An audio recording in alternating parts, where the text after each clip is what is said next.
Dedicado à sua saúde e bem-estar, está no ar o consultório. Seja muito bem-vindo, muito obrigada por continuar desse lado na nossa companhia e já sabe que pode ficar precisamente desse lado até bem perto das 4 da tarde. Nessa altura vamos saber quais são os assuntos em destaque no Viver Aqui, hoje com o regresso da Catarina Amorim, que já está a preparar este programa, que vai também fazer-lhe companhia até bem perto das 7 da tarde. Para já, seguimos a assinalar o Dia Internacional da Criança com Cancro. Estima-se que os tumores oncológicos afetem 400 crianças e adolescentes todos os anos no nosso país. É por isso nossa convidada Cristina Potier, diretora-geral da Fundação Rui Osório de Castro, que vamos conhecer ao longo da nossa conversa. Muito obrigada por estar connosco. Olá, boa tarde. Obrigada pelo convite. Muito obrigada, é um gosto tê-la cá. Ora, 400 crianças e adolescentes diagnosticadas com cancro por ano em Portugal. Este, de facto, é um momento difícil e é um momento em que é preciso informação clara. E ouvimos sempre dizer que a vida para, não é? Para estas famílias. Essa é a frase mais ouvida, não é? Quando os pais recebem um diagnóstico tão pesado. Acho que é aquela notícia para quem ninguém está preparado, portanto, nada nos preparou para essa notícia. E, portanto, é aí que nós, Fundação, tentamos entrar logo na vida destas famílias. Portanto, desde o momento zero, dar-lhes recursos ou dar-lhes ferramentas de informação que permita que eles lidem com esta situação da melhor forma possível. Nós acreditamos que uma família informada é uma família mais segura e, por isso, mais tranquila. Claro que nem todas as famílias são iguais, claro que nem todos os pais, às vezes mesmo o pai e a mãe são diferentes, há uns que procuram tudo, há outros que não querem saber nada. Mas pronto, mas pelo menos damos as ferramentas certas para que, ou a informação certa, segura, porque o Google está cheio de informação que não interessa. Portanto, não é? Informação aqui simples também, simples. Não é? E fidedigna é muito importante para o caminho que estes pais agora vão ter de percorrer. Exatamente. Obviamente, o médico é a primeira informação. Nós temos algumas publicações, todas elas distribuídas nos próprios hospitais, muitas vezes pelo próprio médico no momento do diagnóstico, e portanto é logo a partir daí, do momento zero, que estes livros ou que estas publicações tentam ajudar as famílias. Depois, para quando chegam a casa, temos um portal, que é o PIPOP, com informação também que vai percorrendo o percurso da doença e os exames têm que ser feitos, os vários tipos de cancro, também notícias sobre o tema, mas portanto, a ideia é garantir que estas famílias têm acesso a informação credível. Claro. E hoje em dia, precisamente graças a essa toda a informação, não só da Fundação e de todas as associações que se dedicam a este assunto tão importante, sente também que os pais já lidam com este problema, que é gravíssimo de facto, e cada pai lida à sua forma, mas de certa forma mais confiante, não é? Porque ainda existe algum tabu associado ao cancro, mas estamos no caminho. Nós tentamos sempre, portanto, o cancro na criança ou no cancro pediátrico é uma realidade muito diferente do cancro no adulto. Para já temos uma taxa de sobrevivência bastante elevada, portanto, à volta dos 80% e, portanto, a perspectiva, eu acho que quando se fala em cancro é sempre uma palavra muito assustadora, claro. Mas, de facto, a maior parte destas crianças e destes adolescentes sobrevive e, portanto, não é uma sentença de morte, como de antes era visto. Mas há muita coisa ainda aqui no cancro pediátrico, quer dizer, muito pouco se sabe acerca das causas, portanto, muitas vezes os pais, uma das perguntas que fazem aos médicos, o que é que eu fiz mal, ou o que é que eu fiz que posso... Não fizeram nada, portanto, não se sabe muito bem o porquê de aparecerem cancros nas crianças. Há um ou outro fator, mas genéticos são 10%, portanto, não é muito. E, portanto, há muita coisa a nível de investigação que também é precisa ser feita para percebermos o porquê desta doença. Que é uma doença rara, também não nos podemos esquecer, não é? São 400 crianças por ano, quando estamos a falar noutros tipos de cancro no adulto, que os números são muito mais elevados. Claro. E essa é, de facto, uma das perguntas mais frequentes, não é? O que é que eu fiz de errado para... O que é que eu fiz de errado? Será que é porque eu lhes dei... Às vezes vêm as perguntas mais estranhas de uma comida qualquer, ou se é porque eu, durante a gravidez, fiz... Claro. Portanto, há sempre imensas inseguranças e imensas dúvidas e, obviamente, o médico é a base para responder a essas perguntas, mas nós estamos aqui também para ajudar e chegam-nos muitas perguntas também desse género.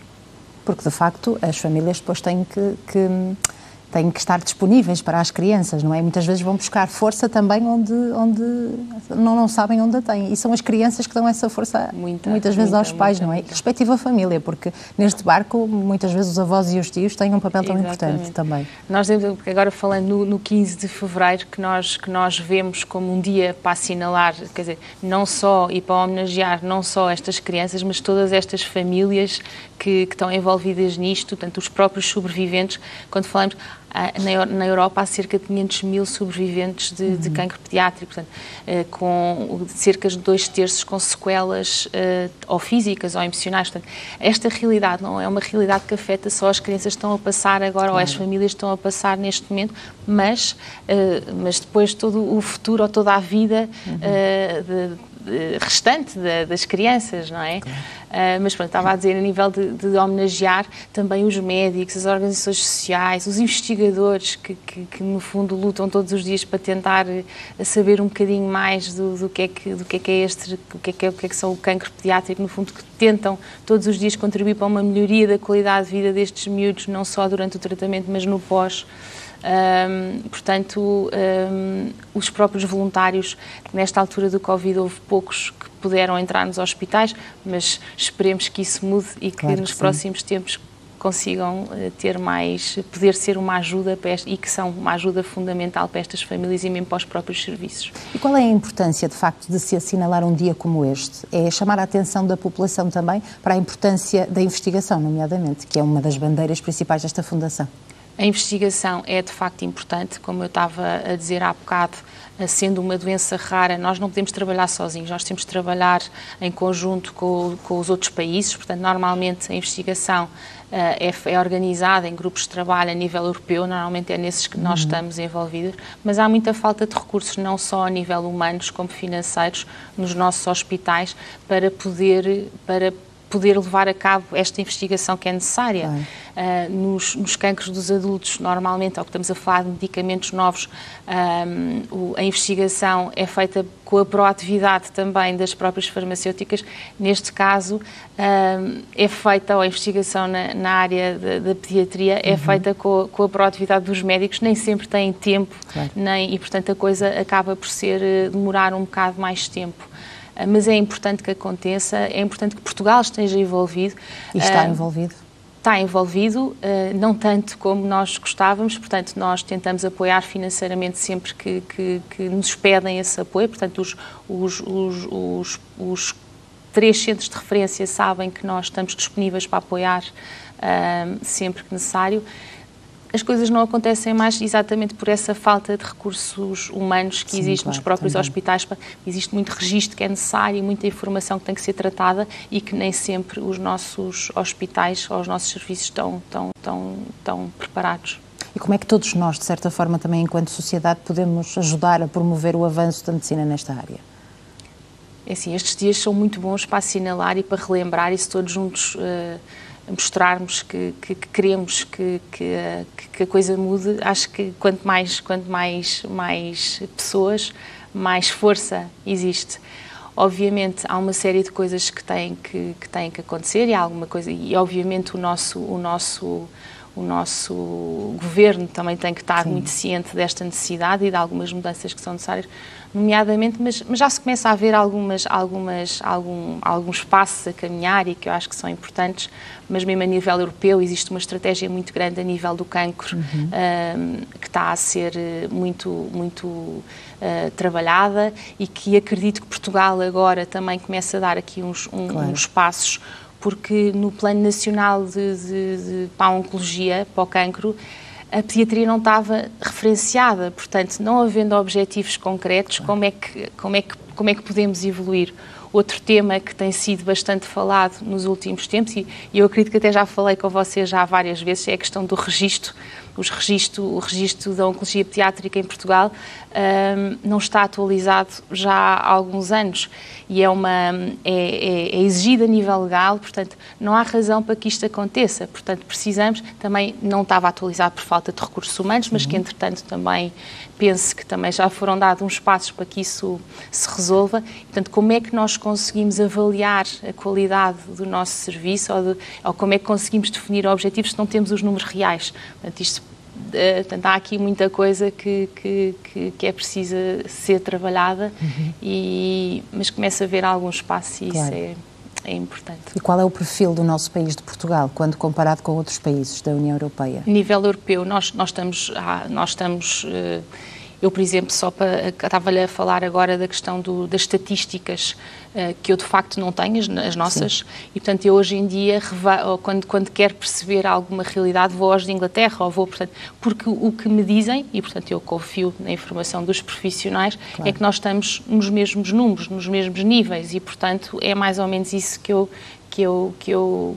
é por aí que eu me guio, e portanto quando tenho que falar com algum pai ou com alguma, portanto a informação que eu tenho, guio-me por esses países europeus, porque trabalham todos juntos. Hoje em dia existe uma rede muito grande, portanto, e as taxas, mesmo os próprios protocolos que são seguidos cada vez são mais parecidos ou mais seguidos, portanto o tipo de tratamento que eu tenho aqui em Portugal é um tratamento que se calhar teria noutro país aqui ao lado. Muito bem. Ora, e há um vídeo de um testemunho, não é? Para chamar a atenção precisamente das pessoas para este Dia Internacional da Criança com Cancro. O testemunho de uma mãe, a mãe da Frederica, que foi diagnosticada com leucemia com apenas 3 anos.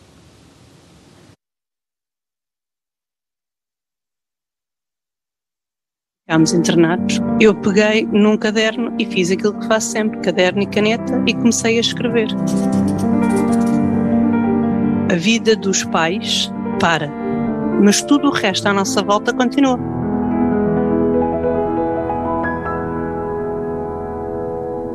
Há que gerir, tratar, resolver, de forma a que nós nos consigamos centrar na criança e naquilo que nós, como pais, a nível do bem-estar, a nível do conforto, a nível da distração, a nível de tudo aquilo que nós podemos fazer. Na experiência dos outros, nós também vemos como é que podemos encarar as coisas e lidar com as coisas. Quando eu digo que é para eternizar aquela memória, não é para se viver naquela memória, é para se perceber, compreender aquela memória, para se poder, no presente, decidir como é que nós vamos continuar o caminho no futuro. Não estamos sozinhos, e eu acho que a Fundação faz muito esse papel, de poder chegar a nós de uma forma clara, que o leigo consegue perceber e identificar-se com aquilo que lá está. Por isso, eu acho que é um trabalho exemplar. 15 de Fevereiro, Dia Internacional da Criança com Cancro. Fundação Rui Osório de Castro, pela Oncologia Pediátrica. Saiba mais em froc.pt. Qual é a mensagem deste vídeo? A mensagem, eu acho que há aqui uma frase que é o não estamos sozinhos, e é um bocadinho este papel que nós queremos passar aos pais, é que tem sempre alguém que podem chegar a nós. Aqui a Patrícia a Patrícia, a mãe, portanto, que faz este testemunho. Ela veio ter connosco já há há 1 ano e meio, a explicar que tinha feito um diário. Portanto, tinha um diário de tudo o que foi acontecendo durante o tratamento da Frederica, e na altura ela ainda estava em tratamentos. Ela disse, este não é o momento, mas estariam interessados em... E uma coisa que nós sentimos sempre, e aliás nos nossos seminários nós também fazemos, é, além da opinião, além de termos profissionais da área que dêem informação, muitos dos pais, ou mesmo os próprios miúdos, querem ouvir testemunhos, pessoas que passaram pelo mesmo. E, portanto, este livro da Patrícia, que no fundo é um diário que ela foi escrevendo, claro, durante o período de tratamento, foi uma coisa que eu disse logo que sim. Claro que queremos publicar, porque temos uma falta enorme de testemunhos. É importante, estes testemunhos são muito importantes para servirem de apoio a famílias que estão a passar por isso neste momento. E, de facto, essas famílias conseguem também encontrar algum conforto até, não é? Algum apoio quando sabem que outro pai e outra mãe passaram pelo mesmo. Passaram por isto e correu bem. Portanto, a Frederica está bem, obviamente é seguida, vai tendo as suas consultas de acompanhamento, mas já desde março que teve alta, portanto, está tudo bem. É portanto, de certa forma existem algumas respostas, não é? Não todas, todos nós queríamos saber o porquê, mas existem algumas respostas que esta Fundação dá, E há aqui um grande impacto, não é, do tema, do assunto cancro, do diagnóstico nestas famílias, porque estamos a falar de pais e mães que têm que deixar de trabalhar, por exemplo, e existem outros filhos e não é de propósito, mas os outros filhos também ficam um bocadinho, às vezes, deixados em casa. Porquê? Porque aquela mãe e aquele pai têm de se dedicar àquela criança naquele momento, não é? Porque precisam mais do que nunca. Isto também requer uma força emocional muito grande. Faz sentido também falar de apoio psicológico para estas famílias, não é? Foi um tema que nós tivemos o nosso seminário anual, nós todos os anos organizamos um seminário com temas que definimos, que consideramos importantes para estas famílias, e um dos temas que foi abordado este ano foi a saúde mental. E se numa altura normal muitos ajustes são necessários a ser feitos à família, não é? Ajustes, como estava a dizer há bocado, aos irmãos, ao casal, à família, os avós, os tios, os amigos. Há aqui uma necessidade de ajustar toda esta realidade. Nesta altura do Covid ainda foi um bocadinho mais complicada, não é? Porque muitas vezes a própria mãe ou o pai não podiam, tinha que estar sempre no hospital, não podiam trocar ou não podiam... há bocado estávamos a falar da questão dos voluntários que antes estavam nos próprios serviços e davam aqui algum apoio até para poderem... ter um intervalo ou poderem ir beber um café, nesta altura não tem havido, não é? Portanto, existe aqui no outro dia, falou-se muito em resiliência, na importância de cada vez, ou nesta altura ainda foi mais importante a questão da resiliência das famílias, porque realmente tiveram que ser muito fortes e aguentaram bastante ainda mais nesta altura. E já tem experiência, para eu lhe fazer também esta pergunta, como é que se diz a uma criança que tem cancro? Eu não tenho essa experiência e nem sei... Mas como é que os pais dizem? Nós tentamos, e por isso nós tentamos dar várias ferramentas para que esta informação, para que essa mensagem seja passada da melhor forma possível. Temos uns vídeos, portanto, tudo o que ajudar a criança a perceber, a perceber bem o que é que se passa, porque, claro que isto depois depende das idades, não é? Quando estamos a falar de crianças de meses, de cá não temos que explicar nada, ainda é mais complicado, porque choram e não percebem o que é que se passa. Uma criança de 4, 5 anos uma criança já percebe e temos uns vídeos que ajudam a explicar. Obviamente o médico aqui é fundamental, as próprias enfermeiras, aquela equipa que acompanha a criança é fundamental, a própria psicóloga, que muitas vezes os pais, no primeiro momento, quando recorrem ao apoio psicológico, é exatamente como é que eu vou dizer isto ao meu filho, ou como é que eu vou passar esta informação, ou mesmo aos irmãos. Portanto, muitas vezes nem estão a pensar neles, que também é uma coisa que também podem eventualmente precisar, mas esta questão da passagem da informação da maneira mais correta é uma grande preocupação dos pais. A única coisa que eu posso dizer, mas lá está, eu não tenho, é verdade. A verdade é sempre fundamental, é sempre importante. Porque muitas vezes, apesar de não dizermos as coisas, as crianças sentem tudo e percebem tudo. Portanto, se nós estivermos a mentir, eles percebem. Portanto, mas isto já é... Mas é a única coisa que eu posso... E do que tenho aprendido e do que tenho ouvido, a verdade é essencial e fundamental. E tenho certeza que estas suas palavras também ajudam muito, não é? Os pais que neste momento não estão a ver e estão a passar por isto, ou não, os pais também não estão, ficam sensibilizados.